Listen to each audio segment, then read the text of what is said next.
How to fix Huawei mobile phones Android Auto is not working. So let's start the video. First of all, restart your device.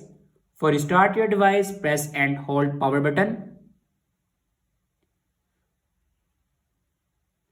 and then click on restart. After restart your device, then open settings and scroll down and click on system and updates and then click on software update. Now here you can check your latest version will be updated or not. If it doesn't update to latest version, then update it to latest version. After that, check your charger will work properly or not.